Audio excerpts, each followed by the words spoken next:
Kenapa nggak mudah rezeki datang kepada kita? Karena ada penolakan di dalam diri kita. Timbullah sebuah pertanyaan, bagaimana saya bisa menemukan penolakan-penolakan yang ada di dalam diri saya? Saya nggak tahu caranya. Maka tonton video ini sampai selesai.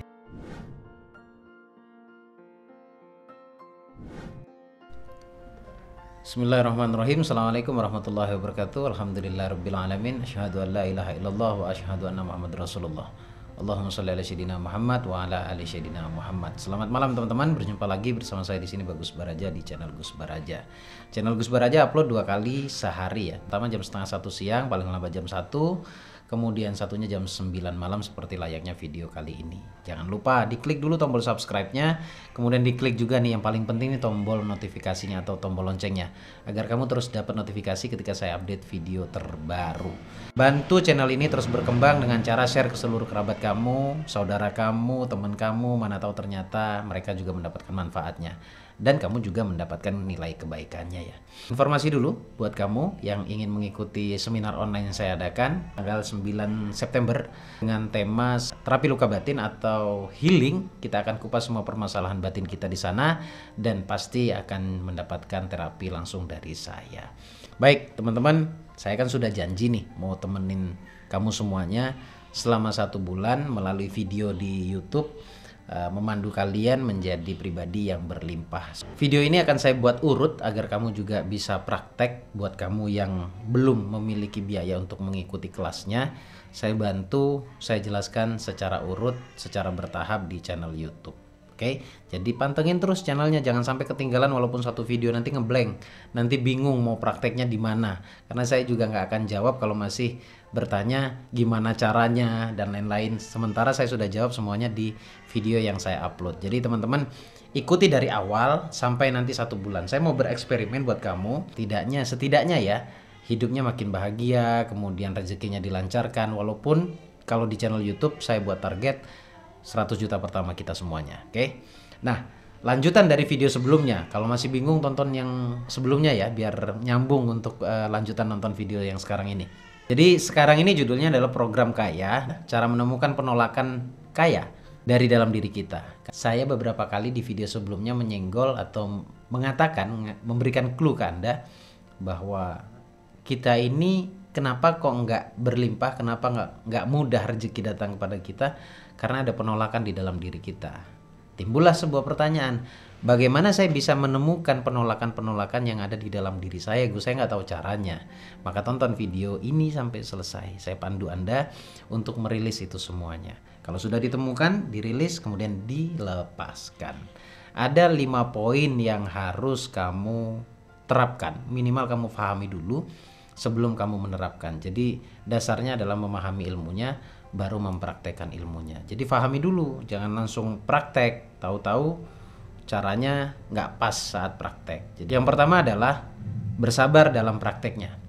Maksudnya begini, salah satu kendala kita praktek itu tidak menemukan esensinya, tidak menemukan keberhasilannya adalah karena terburu-buru.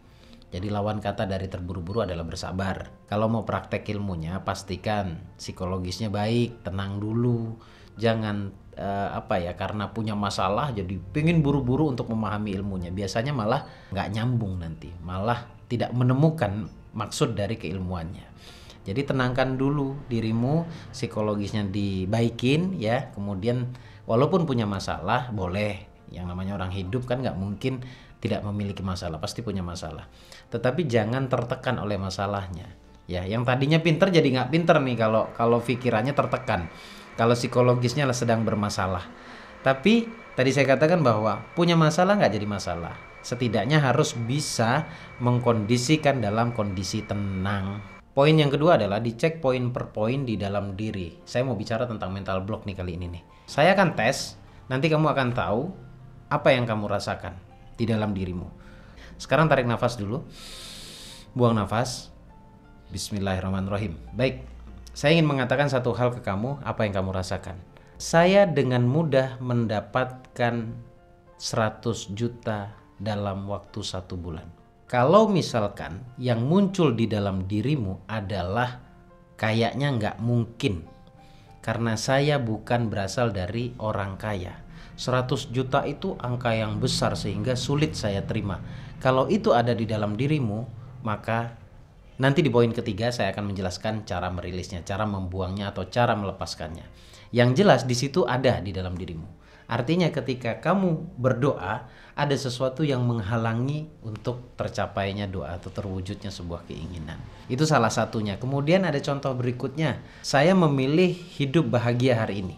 Tetapi yang muncul di dalam dirimu, seandainya yang muncul adalah tidak semudah apa yang kamu katakan, Gus, tentang kebahagiaan itu.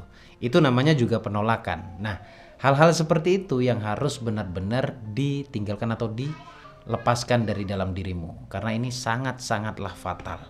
Baru saja saya menyebutkan, mensuges Anda, baru saja saya mengajak kamu berdoa dengan harapan-harapan yang baik, tetapi di dalam diri ada penolakan. Ini saya akan bicara tentang area kritis sebenarnya. Ini fatal banget loh teman-teman. Kalau di channel YouTube lainnya mungkin kamu sering mendengar dengan satu istilah yaitu cancel doa.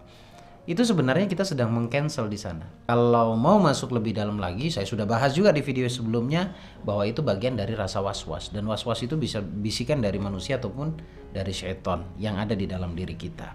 Jadi cara ngeceknya sederhana toh. Kalau sudah ketemu poinnya, kalau sudah ketemu di mana letak penolakannya, kalau sudah ketemu di mana letak ketidakyakinannya disebabkan data di masa lalu, baru yang harus kamu lakukan di poin ketiga, yaitu berdamai dengan semua prinsip di masa lalu yang negatif tadi.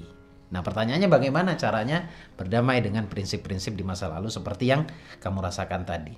Begini, kudu jujur lah, harus jujur sama Allah kalau kamu membutuhkan itu. Harus jujur, harus selaras, harus sefrekuensi dengan diri sendiri. Harus selaras, harus ketemu antara pikiran dan hati. Ini saya mau bicara mudahnya ketika kamu menemukan poin per poin dari penolakan yang ada di dalam dirimu, maka kamu tinggal berdamai saja. Berdamai itu dengan cara rutin ya. Menyadari, mengucapkan bahwa nyata saya benar-benar Allah ciptakan untuk bahagia. Dengan menyadari juga bahwa ternyata Allah ciptakan manusia itu untuk berlimpah. Ini diucapkan loh ya. Ini afirmasinya untuk berdamai dengan diri sendiri atau berdamai dengan prinsip di masa lalu. Ternyata aku mulai menyadari dengan keilmuan yang ada, saya diciptakan oleh Allah untuk meraih apa yang saya inginkan. Ternyata Allah ciptakan manusia itu untuk berbahagia di dunia ini. Saya menyadari dan itu pun terjadi dalam hidup saya. Saya menyadari bahwa itulah saya. Ini afirmasi agar kamu bisa berbahagia. Jadi itu dulu diatasi. Sampai kapan? Sampai benar-benar kamu nyaman dengan kalimat atau afirmasi tadi yang saya pandu ke kamu. Oke, note ya. Kalau kamu masih bingung, kamu tinggal catat, tulis. Untuk pengucapannya setiap kapan, Gus? Setiap kali keraguan itu muncul, setiap kali rasa di dalam diri tidak nyaman, ucapkan itu. Dan biasanya lama-kelamaan kamu akan nyaman dengan kalimat-kalimat itu. Ketika kamu sudah nyaman, maka sudah bisa dipastikan kamu sudah damai dengan prinsip tersebut atau prinsip di masa lalu. Poin yang keempat sekarang. Poin yang keempat adalah afirmasi uang setiap hari. Karena berhubung kita bicarakan tentang keberlimpahan, karena kita bicara saat ini kita bicara tentang bagaimana bisa mempraktekkan magnet uang ya, eksperimen dalam 1 bulan setidaknya 100 juta pertama, maka afirmasi uangnya lebih diseringkan dan dibanyakan.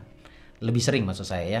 Nah, afirmasi uang ini seperti apa? Contoh misalkan, aku adalah magnet uang. Uang datang padaku dengan sangat mudah, dengan sangat bahagia. Aku dan uang bersahabat. Aku dan uang adalah ciptaan Tuhan yang saling bersinergi satu sama lain. Aku dan uang energinya adalah satu. Aku mudah untuk menarik dan mendatangkan uang, mengundang uang datang dalam hidupku. Dan semuanya sangat dibantu dengan mudah oleh Allah. Jadi kalau afirmasi versi Bagus Baraja selalu melibatkan Allah. Karena hanya dengan kita melibatkan Allah baik itu secara rasa maupun diucapkan, itulah yang akan menghilangkan atau menetralisir atau melemahkan area kritis. Gitu teman-teman ya. Afirmasi magnet uang, afirmasi uang, bisa kamu kopas atau dengerin afirmasi yang sering saya buat di channel YouTube, atau buat kamu yang sudah pernah membeli atau mengikuti seminar-seminar yang saya adakan, kamu dapat audio, kamu dengarkan itu juga, atau kamu menyusunnya sendiri atau menulisnya sendiri. Oke, susun sendiri boleh atau mendengarkan audio juga boleh. Karena ini sebuah percepatan agar kamu terhubung pada apa? Pada goal kamu, keinginan kamu, atau uang 100 juta yang sering kamu ucapkan. Yang terakhir, yang kelima adalah memastikan sumber rezeki. Nah, ini yang kadang-kadang terlupakan, terlalaikan, bahkan terabaikan oleh tidak sedikit orang sih, banyak orang gitu ya. Nah, saya mau katakan satu hal, ini mungkin nasihat, tapi nasihat ini adalah ilmu. Ayo teman-teman, hindari riba. Apa hubungannya sih dengan konten kali ini? Ada dong, pasti ada hubungannya. Dari tadi saya bicara bahwa yang memberikan rezeki, kesimpulannya itu adalah Allah. Yang mencukupi kebutuhan kita, yang mengabulkan doa kita adalah Allah. Lalu kita tahu bersama bahwa riba sesuatu yang dibenci oleh Allah, bahkan Allah menyatakan perang di sana. Nah, etis nggak menurut kamu, atau pantas nggak menurut kamu? Kita tahu kita minta sama Allah, tetapi kita melakukan sesuatu yang sangat-sangat dilarang oleh Allah, yaitu riba.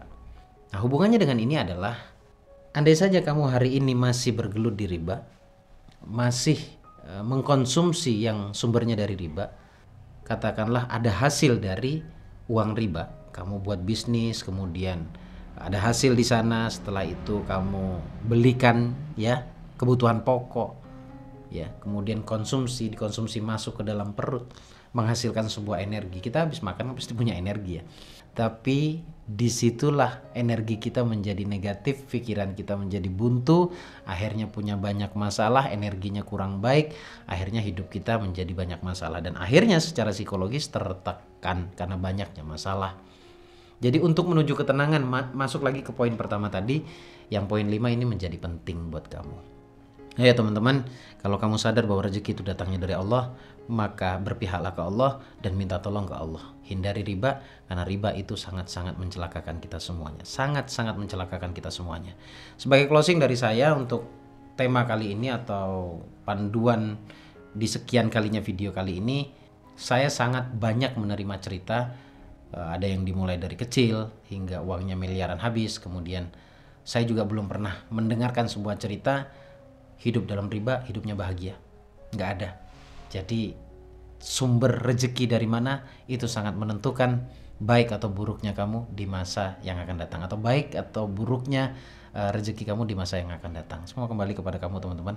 Tapi jika memang menurutmu bahagiamu penting, bahwa kamu benar-benar ingin mendapatkan yang kamu inginkan, dengan keyakinan bahwa Allah akan mencukupkan kamu, perhatikan baik-baik dan ikuti langkah-langkah yang sudah saya share ke kamu. Semoga ini bermanfaat. Sampai ketemu di video berikutnya, masih dengan tahapan-tahapan, dengan urutan-urutan pembahasan video tentang magnet uang. Terima kasih. Saya Bagus Baraja, Al-Fakir Abdul-Ifillallah. Assalamualaikum warahmatullahi wabarakatuh. Allahumma shalli ala sayyidina Muhammad, wallahu a'lam bimuradihi bisawab.